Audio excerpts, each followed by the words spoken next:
It is my pleasure to again host this weekly program, and this week we're hearing from our friends Lucy Soderstrom and Anna Heil with the Ely Folk School, and we also have Mary Prather here from the Minnesota Humanities Department, Minnesota Humanities Center, please excuse me. So we'll let Mary take it away. Thank you so much for being here, Mary. Yeah, thank you so much for having me. So I work with the Minnesota Humanities Center on the We Are Water Minnesota project. You're probably all a little bit familiar with that name at this point. I'm sure Anna and Lucy have told you a lot about it. But from my perspective at the Minnesota Humanities Center, our goal with this project is not just to educate people about water. I mean, that's a good part of it, but more to share the human side of what water means to us. It's a topic that I feel is usually talked about from a political or a scientific standpoint, especially our main partners, the Minnesota Pollution Control Agency. And so our goal with this exhibit is a little bit to try and make sure that we're also talking about the ways that we engage with water and enjoy water, and just recognizing how different people view water in your community. We're never here to tell you what to think about something. We're more interested in how you think about something and then sharing that out. I've now been with the project for about 2 years, and it has honestly been an amazing experience. A little bit about my story. I'm not originally from Minnesota. My mom is, but I was born and raised in West Virginia. But I came back here after graduating college to be closer to family. And I felt a little bit of an outsider. I think this is a pretty common experience in Minnesota, especially when it comes to being in smaller towns. But through this program, I think I now actually feel comfortable calling myself a Minnesotan, because I've been able to go and travel to different towns like Ely. I've been up all the way up to Roseau. I've been to Duluth. I've been a lot more places than I ever would have been able to. And at each of those places, I was able to connect with water and with the people there. So it's really been personally a very good growth opportunity for me. And I really hope that these stories connect with you also.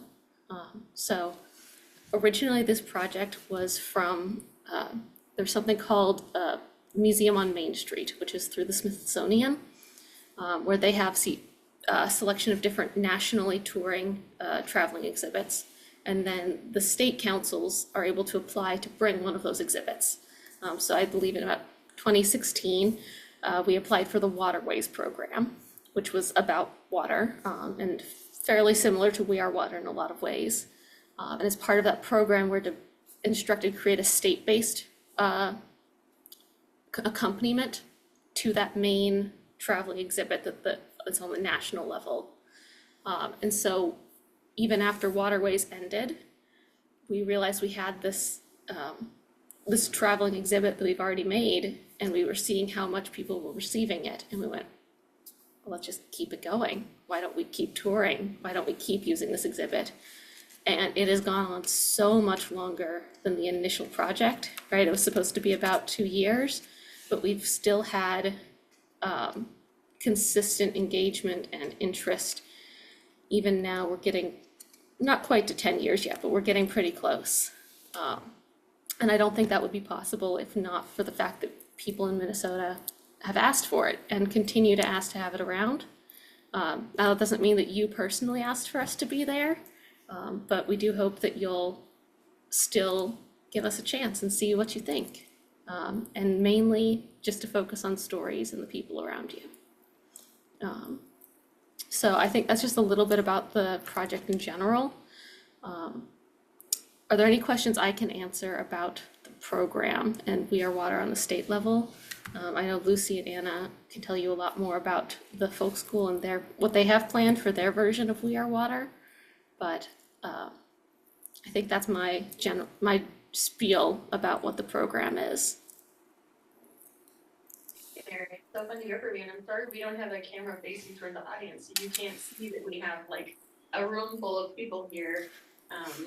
Very excited to hear from you and learn from you. Maybe one question is just about the Minnesota Humanities Center more broadly. Can you share any other projects or Yeah. efforts that y'all might be known for? Yeah, so we do a wide variety of things. So we are a state humanities council. Most states have one, and we are a nonprofit that often works closely with some government funding, I guess. So one of the big things that we do is we disperse grant money. So I'm not involved on that team at all, but I know that we do, a lot of money is passed through the Minnesota Humanities Center on to local organizations. Some of the funding has historically come from federal sources. That might be lessening a little bit right now, but actually a huge portion of our money comes from the state of Minnesota through the Legacy Amendment, which is also where We Are Water gets its money. So that's one half, is we have the grants, and if you have any interest in the humanities or grant or arts proposals, museums, stuff like that, you can definitely take a look on our website and see if any of our grants apply to you or something you would want to do to help your community. And then there's the other half, which is where I'm at, is the programming half, where we also get some money from the state and from donors, and we use that to put on events for communities. Some of the other projects we have is there's Poetry Out Loud is a series that's been going on, so that's about poetry. Off the Page Writers series, which is similarly about writers. And we also have Veterans Voices was a program. I think we've slightly adjusted how we do that, but we do try to make sure that veterans are a voice that's represented in our programming. There's also, I'm forgetting the name of it, there's a program that we run that's focusing on food and its relationship to culture. So we invite chefs to come in and share their food, their story, their experience, and just talk about how that relates to their existence in the world, and like how their experiences are reflected back in the food, and how their cultural experiences are, especially for people who have immigrated. And then I also help with the Sketches of Minnesota program, which is a improv comedy show that is touring. So actually we're opening for applications for that one also right now. So if you think you would enjoy that, it's a improv comedy show based on your town. So we have a hosted dinner. We provide funding for this, so we invite anyone from the community, a free event, to come in and have dinner and talk about what they like about their community, what they are concerned about, how they've lived there, pretty much anything. There's some specific topic prompts, but we don't stick strictly to it. And then while those conversations are happening over the dinner table, there's also the professional improv troupe who are listening to this and learning about the town from the people who live there. At the end, they put on a 30-minute show about the town based on what they've heard. When I first heard the proposal for that project, I myself was a little skeptical about, improv is not everyone's cup of tea. But I mean, it's been amazing, the response that we've gotten from the communities we've been in. So far, I don't think there's been a single unsuccessful show, which has been a truly amazing thing to see, and just hearing everyone's talking about the community and getting to learn about their communities, and then seeing there's often follow-up where people want to keep doing things, ideas that they had, or keep in touch with new people that they've met. So it's been a really fulfilling program to work on, in addition to We Are Water. And there's a ton more. If you look on the Minnesota Humanities Center's website, I'm sure you can find more. But as for me, I think that's all that I'll tell you about now. She just got an email this morning from one of our community members, and someone who's, very familiar with Tuesday Group about that Sketches program, saying, I think this is something they would be interested in. And I do think that Ely is a very ripe community for some humor. Yeah. No, especially making fun of ourselves. Yeah. It's a Minnesota talent. We all like a little bit of self-deprecating humor, but not too much. We're very careful to not make fun of any of the places we're in, because that's, it's one thing for you to make fun of yourself. It's an entire other thing for us to make fun of you. That's just rude. But if you have any more questions about that, please reach back out to me. I would be happy to connect you with people about that program. My last question for you is just, what are the humanities? The humanities, I think that it's a little bit hard to pin down. I mean, I could read you a dictionary definition of what the humanities are, but it's anything about humans, I guess, is not specifically, but like focusing on like the human experience, stories, history, our interactions with another culture. So there's kind of a space between, like academic stuff and then like, the pure arts, right? It's like, I think that you can make an argument for why the arts are included in humanities. That's not what we're focusing on, but kind of that interaction between these things and the humans that are looking at it, right? That people-focused mind. And just like, I mean, there's really no progress, I guess, or success in the world without working with other people. It's all a collaborative effort. And I feel like that's where the humanities comes in, of like finding those ways we connect to each other and really bringing value to that, and just making sure that we can all still have those enriching, fulfilling parts of our lives, and not just, that logical stuff that needs, like, we all know we have to do work for, get our money, get our job, be productive. But we also want to make sure that your lives are enriched, and, even if that's just sitting down over coffee with some friends or having a nice meal while listening to a talk. It can really encompass a lot of things. It can be poetry, it can be writing, it can be, we have, story circles is a big thing that we do of, talking about people, about their experience. And it can be really emotional, especially some of the program with veterans, talking about those difficult things that happen in life, and just making space for however you need to show up as a person. Does that answer that question? Oh, absolutely. That was so wonderful. Mary, it's such a pleasure having you here at our Tuesday group presentation. Thank you for the role that the Minnesota Humanities Center has played in bringing the We Are Water exhibit. Yeah. And it's my understanding that we're gonna part ways with you now and give the microphone to. Thank you so much, Mary. Let's give her. Thank you for having me here. And if anyone has any more questions about the Humanities Center, Lucy and Anna have my contact information. Please reach out. All right, great. Thank you.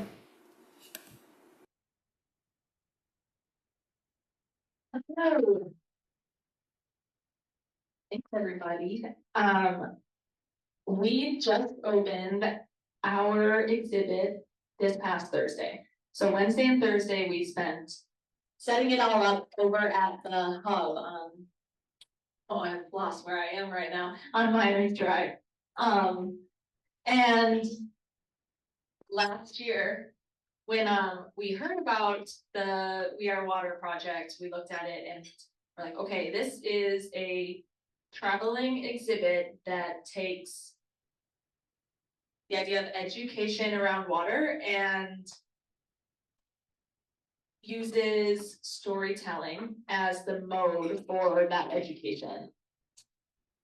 And we looked at the website and we were like, that feels really similar to what we do at the Ely Folk School. This could be a really good fit. And thus, this project began. So the We Are Water program involves, of course, the exhibit, as well as public programming.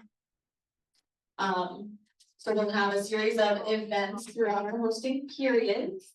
And then on top of that, it's a way to develop partnerships and explore relationships within the community. So we are really excited to be hosting this exhibit at the Community Hub, with the Ely Area Community Foundation. They opened less than a year ago and have this big, beautiful community room in their facility. And we approached them, we were like, we have this idea for this exhibit that we're applying for. We're not entirely sure everything that it needs, but we would love to work with you. We really admire the work that you've done in this short time that you've been in this space. We want to bring more people to your space, and we could really benefit from from having a big, wide open room in an accessible arena with plenty of parking and no weird steps. And so we've been working with the Community Foundation Board. We were able to make that space work.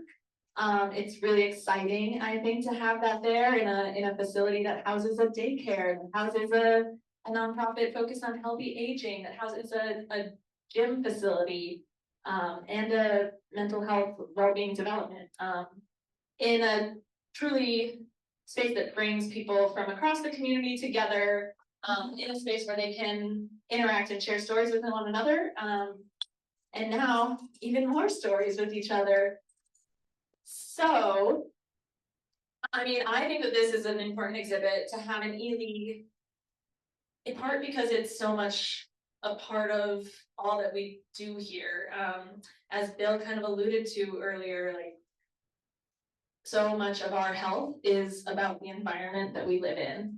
I think it's 80% of a person's health is like factored by where they are, how they're living, and like 20% is by their health care, like access. And being in Minnesota, surrounded by nature, surrounded by lakes, that's a huge part of our well-being and of how we take care of ourselves and of our communities. So we're looking forward to inviting people into the exhibit. We're looking forward to continuing to work with different organizations. We've got different groups who can come in and we'll give a guided tour of the exhibit too. Some of our volunteers are here in this room. I see Lori and John.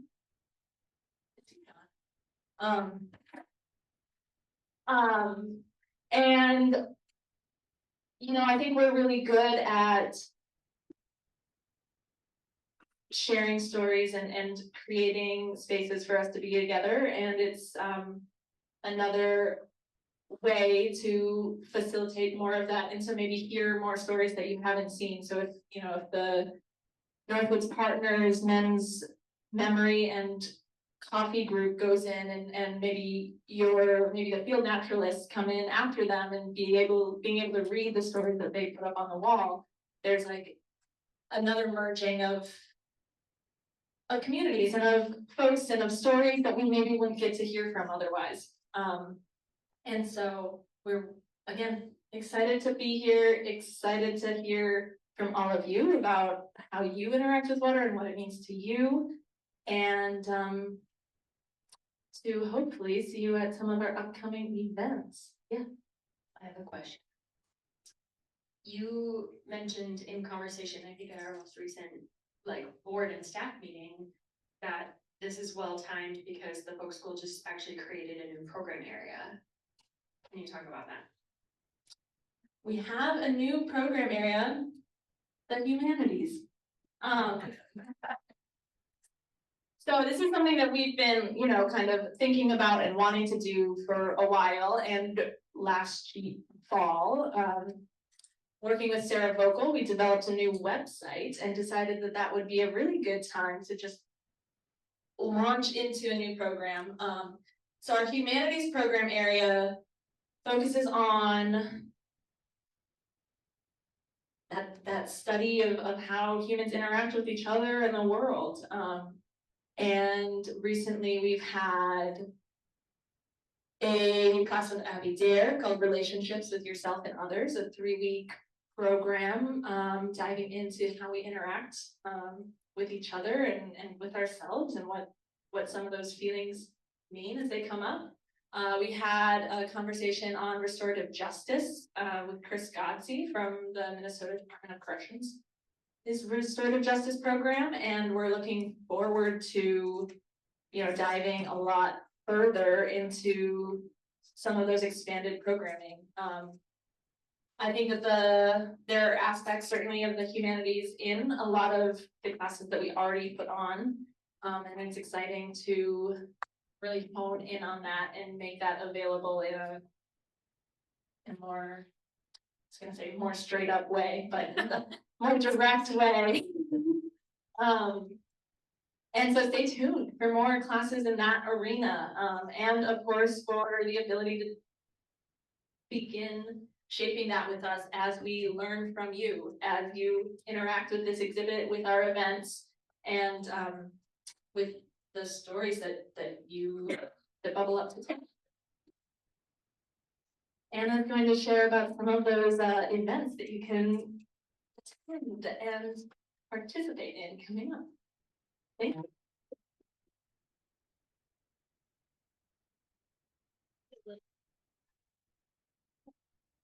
How's it? Can everybody see and hear me okay? Okay, great. My name is Anna. I'm the program director at Folk School. I recognize a lot of your faces, but I don't know all of you, so find me afterwards if we haven't met yet, and please introduce yourself, because I'd love to get to know you a little bit better. I have been at the Folk School for just coming up on a year now. The spring, who's familiar with the spring bonfire? Show of hands, the Folk School puts on. Okay, great. I'm glad you're familiar. That's where I made my debut last year.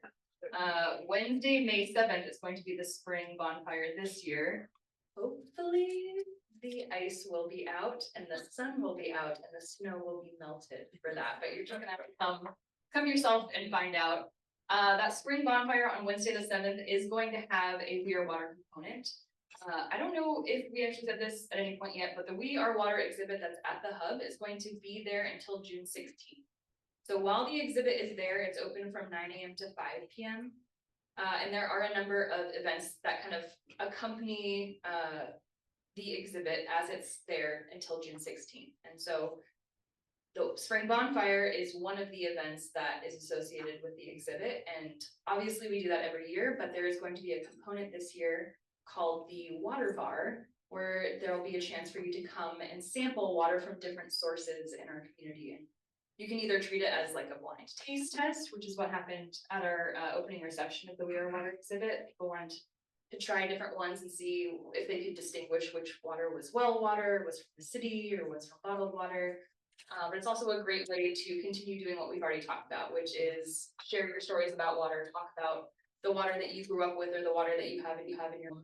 And it can spark some really interesting conversation between people, just like sitting at a bar and drinking alcohol, but this is sitting at a bar and drinking different types of water. So you'll have to come out and try it. A couple of the other events that we've got going on, we have our spring storytelling showcase this Saturday. So that's going to be 6:30 p.m. in the upstairs of the boathouse. Again, we're focusing on the humanities, we're focusing on community, we're focusing on storytelling. We've got 5 storytellers from the Ely community who are going to be sharing their experiences with water that evening. And then we also have a special guest, Michael Clifford Diggs, who is a storyteller and author from down in the cities. Yes, some of you may know him from the last time that he was here in Ely at his here at the Top D Lake Center. But he's going to also be doing some readings from his book that he's written specifically about his experiences with water and swimming. So it's going to be a very water-centric event. It's also, I think I said this, but 6:30 p.m. in the upstairs of the boathouse. Program will probably go for an hour, hour and a half. So I do really encourage you to come and check that out as well. And then the final event that I'm going to talk about here today is our Water Reflections Nature Writing course with Di Corda. That is going to be at the Hub Saturday, June 7th. And that is a free class if you are interested in taking a writing class but haven't had the opportunity to do so at the Folk School. This is a great opportunity to do that. It is part of our writing program at the Folk School, not the humanities program, but there's some overlap there, and it is completely free to you. So check that out if you're interested. Again, June 7th at the Hub. Those are the events that we have for We Are Water, but today I'm going to focus a little bit more on storytelling. And I know that usually these Tuesday group lunches are a bit more PowerPoint focused. You get to sit and learn something new and then leave with the new knowledge that you have. But we're going to do something a little bit different. I'm going to tell a short story and then I'm going to turn it over to all of you to think about your experiences with water. So you may notice that there's a little paper in front of you that says, share an experience or observation about water. We're going to get to that in a second, but first you have to sit through me telling a little bit of the story and then it'll be your turn. So you might also notice this map up here. This map was provided by the We Are Water exhibit. So Mary from the Minnesota Humanities Center and some of those other partner organizations put together this map for us, specifically for our region. So we've got several different watersheds on display here, the Ring River watershed, St. Louis, Little Fork, and Vermilion. And I was just sort of looking at this map and getting acquainted with it before the Tuesday group began. Probably like all of you looking at this map, I can think about a lot of different stories and experiences that I've had with water in this region. It's a big zone. But today I was specifically looking at Bear Island Lake. Has anybody been to Bear Island Lake before? Okay, well, some people are a little familiar. Before I worked at the Folk School, before a year ago, I joined for the first time at Spring Bonfire. I worked at the YMCA Camp Northern Lights, is out on Bear Island Lake. But my most, I don't know if I would say treasured memory, but the memory that came to mind when I was looking at this map was I was thinking about the time that I took my mentee out to Bear Island Lake. I do have a mentee in town from Ely Community Resource. I don't know if y'all are familiar with that program, but it's a program that pairs students that are struggling either academically or socially or have some issue in their life and sort of pairs them with older community members as just a positive adult relationship. And my mentee at the time was having a lot of issues. Their family was sort of like bouncing from different family member home to different home. Really, really smart kid, really bright, but was just having a little bit of a lack of consistency in their life. And me and my mentee had done a lot of fun things together, such as walk around the park and talk about funny videos that they had seen on their phone, and go to Northern Grounds and sort of talk about funny videos that they had seen on their phone, and sort of go to school and sit on the side of the curb and talk about funny videos that they had seen on their phone. So I was getting a little tired of the phone videos, and I decided that a good way for us to bond together would be to take them to Bear Island Lake to go on a camping trip. But little did I know that they had never been on a camping trip before, despite being born and raised in Ely and being right next to the Boundary Waters. But Bear Island Lake seemed like a good place to start because it's not the Boundary Waters, it's not a wilderness area. It's pretty easy to get in and out of there. There's a road that goes right by. There's, if you're not familiar, the YMCA camp and a number of residential places on the lake there, but there is also some state land as well. So there are some camping spots that are managed there. And so we decided to go out and I convinced them it's going to be a really fun trip. I go camping all the time. It'll be really beautiful. So we went out in the summer. Of course, it's easy to forget right now with the sun coming out and the snow just melting that there are a lot of bugs that also come out in the summertime. So first I had to convince them that it was going to be a worthwhile trip despite all the bugs. And as we started to paddle around, I realized that they had never done any canoeing before, much less camping. So we had to talk about how do you hold your paddle and how do you get in and out of the canoe. Sort of a lot of basics. The also big hurdle for my mentee was that there was no cell phone service. So mainly our point of connection had been talking about those funny videos on their phone, and without that, it was a little bit more challenging. But after a little bit of time, we kind of came down the river here. We got to see a beaver lodge that had been built, see some evidence of beavers. We heard some loons. We got to paddle around. We went to the first campsite and it was totally taken with people. I said, that's okay. There's a couple more great campsites around the lake. We'll keep paddling and find something else. Oh, look how beautiful it is. We're paddling. Oh, second campsite. Man, it looks like there's already a boat there. We're just gonna have to keep paddling and go to the third one. So we start to circumnavigate the whole lake, because by this point, we've gone all the way up to the north point and are starting to come back around. Uh-oh, their campsite looks like it's also taken. There's one more campsite left. Hopefully we can get there and it's unoccupied. And of course, as we circle back around, the fourth campsite is taken. So we have to go back to where we started from. We've gone all the way around Bear Island Lake at this point and back to where we first started. And we ended up just camping at one of the tent spots that is part of the YMCA Camp Northern Lights. So I'm thinking in my head, this is a total failure. I have my mentee, doesn't have their phone, can't look at these videos. All of the campsites are taken. I'm trying to distract them by talking about loons and beavers and all the information that I know about the North Woods, but I know that that is not necessarily interesting to a teenager.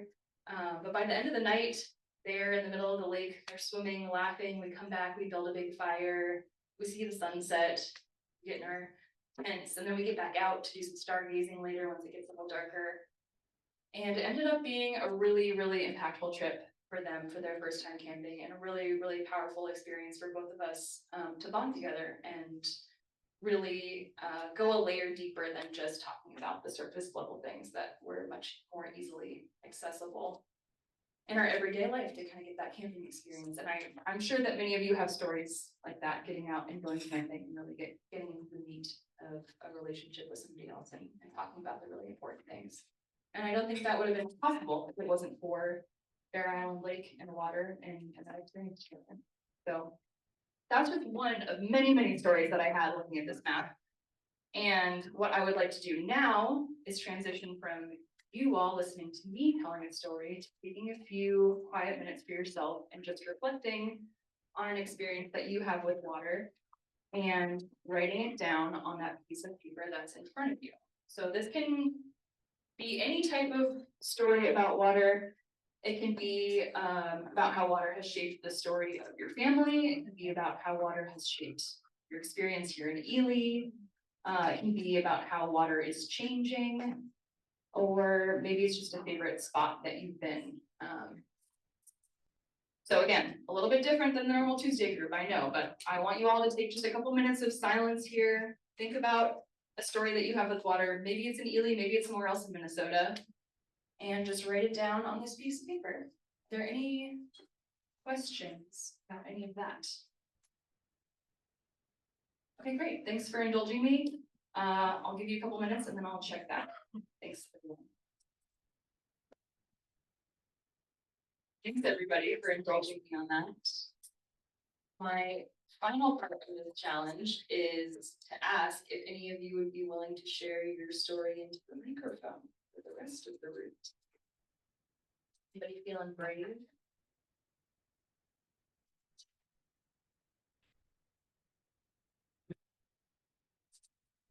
I'm not sure to share, but I'm just curious. Yeah. Well, my father had scarlet fever when he was a young boy, about 13. And in those days, we didn't have penicillin. And so his mom, my grandmother, well, the family had property at Eagles Nest Lake 3.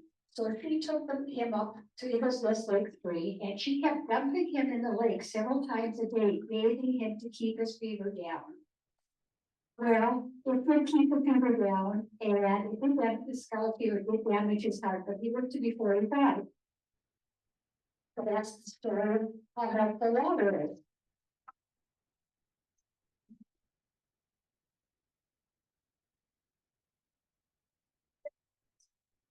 Will you share your name into the microphone, please?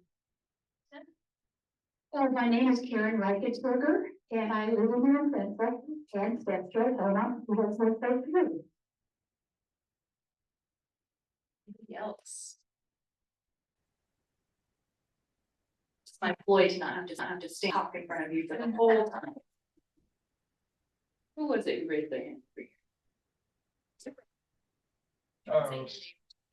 Ron Brodigan. I lived out by Sam Lake, southeast of Ely, for about 45 years. I miss it every day. It's a great lake, very interesting lake, interesting history. It's right by the beginning of the St. Louis River, and of course it's on the edge of the Rainy River flowing north.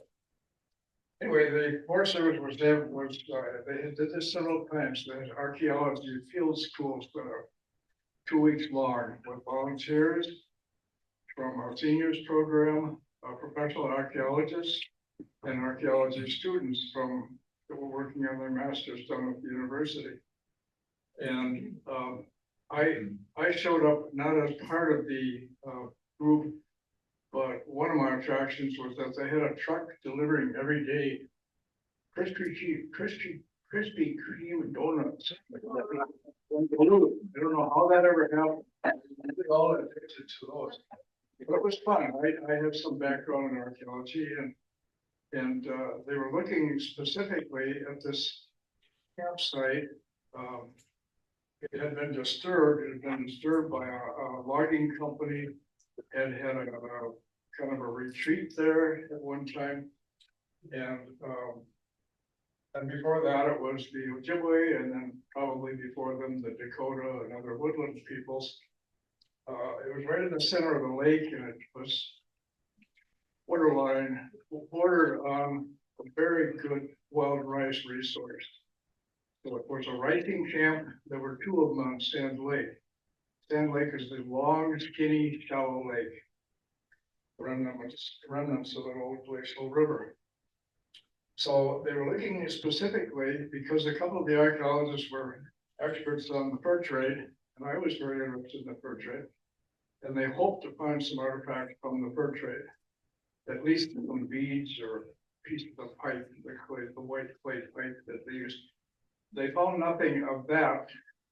They did find some projectile points, stone axe, and probably from the Knife Lake area up here. But they did find increasingly, just at about maybe 5 or 6 inch depth, they would find sticks, cedar sticks, cedar branches carved on both ends to a point, and they were charred. And they were trying to figure out what this had to do with the campsite. It was obviously a ricing camp remnant, and they could not figure it out. So I got on the phone with an old friend. I went to my radio phone, which we had back in those days, and he was Carl Gawboy. Some of you know him, an artist, a watercolorist, a historian, a great storyteller, and maybe some of you have his prints. I knew him for years, and I never got a piece of his work. But anyway, I called him up, and he said, yeah, he said, my grandpa had sticks like that in a suitcase that he had full of Indian stuff. This guy was Carl Gawboy, was part Ojibwe and part Finn. Called himself Indian. And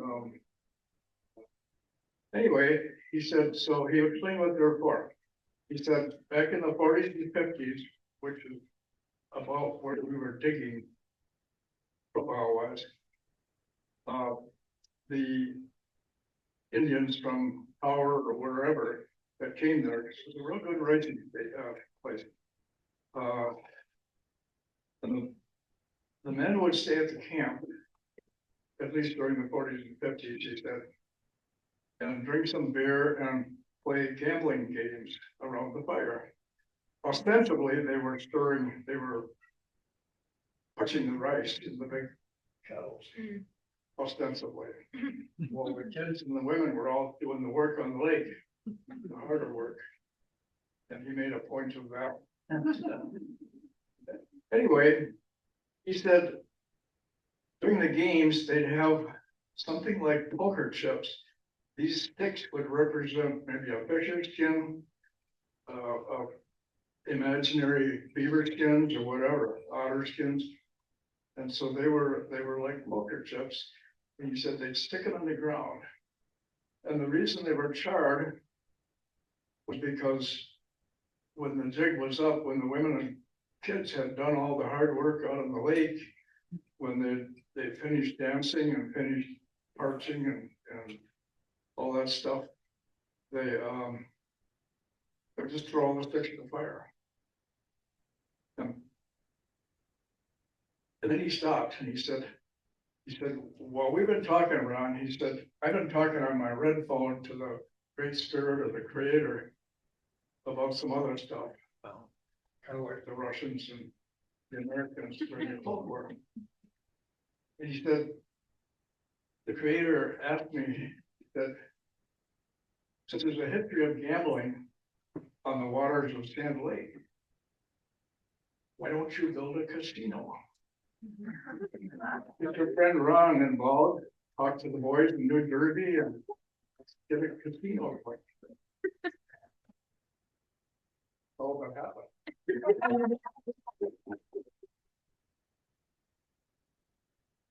Right. Right, maybe time for one more short one, or we have an amendment.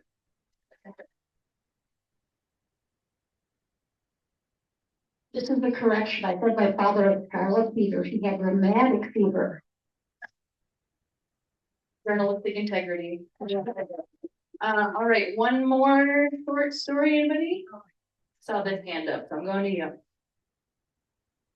I won't get into the details of the story, but to keep it short. Gary Eveline, right? But I've always been struck by the personality of natural water, where you can paddle in the calm and tranquility of calm water, and especially in a river stream situation, suddenly be embraced by the power of moving water. Two very distinct personalities. And my wife and I, in our early days of paddling, actually experienced that in the friends on the south branch of the Root River down southeastern Minnesota. Beautiful spring, mid-May, and you could be a combination of floating and paddling down the river. And then you would hit these miles of rapid riffles, you wouldn't even classify it, but you kind of float through and then float a little more. Albeit one that I was not wise enough to say we probably shouldn't go through that one. And we ended up capsizing, and the two of us and our canoe pinned up against a stringer. And it was actually went from beautiful calm of that water to a fearful state of the power of the water and how you were basically unable to move. And I just think that's very fascinating contrast. Our friends and us worked together and managed to get out. But I think that's an interesting contrast in water.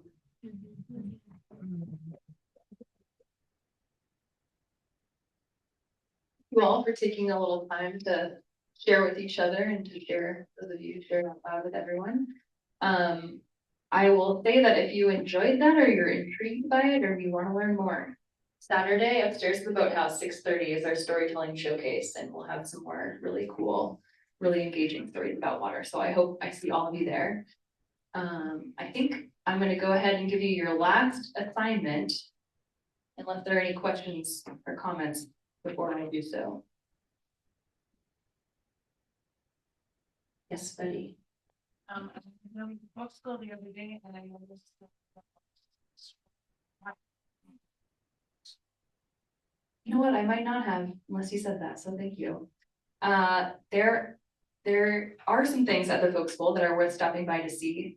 Part of the We Are Water exhibit, we mentioned the bulk of it is at the Ely Area Community Hub, 9 to 5, check out the sign. There are also some components that live at the folk school for the next about 2 months. One of which is a big suitcase that has some recorded stories from folks in our community about their water stories. So just like we've done here today, there has been some collecting of stories, both audio recordings and some written stories.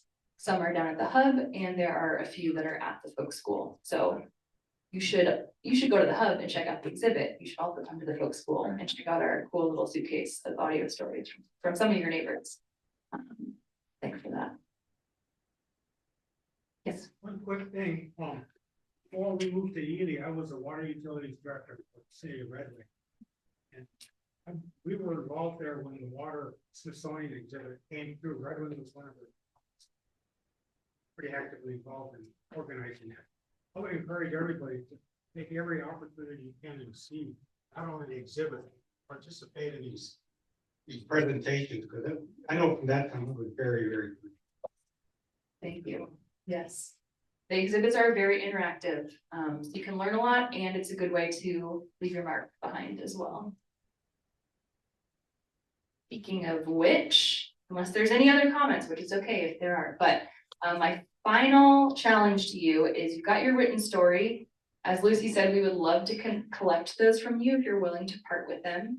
But as you are sort of cleaning up and on your way out of here, I would love if folks felt comfortable to come up and mark the location of your story, if it is within this map boundary, with a pin. And these pins all have numbers on them, which you can also write on your card, so we know which story next with which pin. So for example, this 15 one here on Shagwell Lake, I placed a few days ago, and I told a story about my starting at the folk school a year ago and debut at the bonfire. So if you are willing to part with your story as you are cleaning up and heading on your way out, come and collect a pin, write the pin number on your page, and hang your pin up on the map. Does that make sense to everyone? Okay, great. Thank you all so much for being here. We really appreciate you sitting and listening and participating. I hope you have a wonderful rest of your Tuesday.